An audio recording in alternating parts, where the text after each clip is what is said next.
T I کے chairman کو عمران خان نہ کہے بانی پی ٹی آئی گئے، ان کی تصویر نہیں چل سکتی. لیکن یہ پہلی مرتبہ نہیں ہے، مجھے یاد ہے وہ وقت بھی جب میں جیو میں تھا اور مریم نواز کی تصویر دکھانا منع تھی اور اس وقت پی ٹی آئی کا دور تھا. تو میرے خیال سے یہاں جتنے لوگ اعجاز سید صاحب یا افضل بٹ صاحب کی بات کر کے گئے، بڑی امپورٹنٹ ہے کہ سیاستدانوں کو یہ یاد رکھنا ہے کہ آج وہ کہاں کھڑے ہیں اور جب وہ حکومت سے یا قبولیت سے قریب ہوں گے تو اس وقت وہ کہاں کھڑے ہوں گے. میڈیا پہ تو اس وقت بہت زیادہ دباؤ ہے ٹیکا کی وجہ سے. جیسے میں نے کہا کہ ٹیکا وہ ہے جو کہ قانون نہیں ہے لیکن وہ لاگو مختر ہوتا ہے.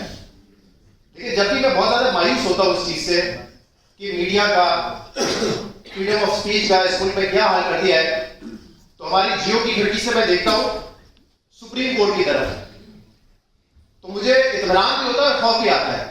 اطمینان اس بات کا کہ اس ملک میں جوڈیشری کا جو اس وقت حال ہے وہ میڈیا سے بھی بدتر ہے، اور خوف اس بات کا کہ شاید ہم پر ابھی مزید سختیاں آنی باقی ہیں.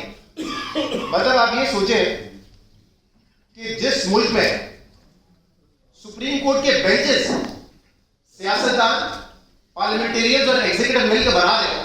ٹیکا قانون ہے، اس میں کیا کیا انہوں نے؟ اس میں انہوں نے یہ کہا ہے کہ کوئی بھی ایکٹیویٹی، ڈیفینیشن بھی اپنی اینٹی اسٹیٹ کی، جیسے شاید بہت سارے لوگوں کے لیے یہ کانسنس بھی آج اینٹی اسٹیٹ ہو. کہا یہ گیا ہے کہ وہ ہر قسم کا جرم جو ہے وہ کرمنلائز ہوگا، آپ کو اٹھا لیا جائے گا، بعد میں میجسٹریٹ سے پرمیشن لی جائے گی یا بعد میں قانونی کارروائی ہوگی. تو یہ جو ایک فیسینیشن ہے ہماری کہ پہلے پکڑ لو، جیسے ابھی مدنی اللہ جان صاحب کی ایگزامپل دی گئی، اگر انہوں نے کوئی فیک نیوز دی تھی تو کارروائی اس کے تحت ہونی چاہیے تھی، نہ کہ ان کے اوپر کوئی چرچ یا اور کسی کا مقدمہ بننا چاہیے تھا.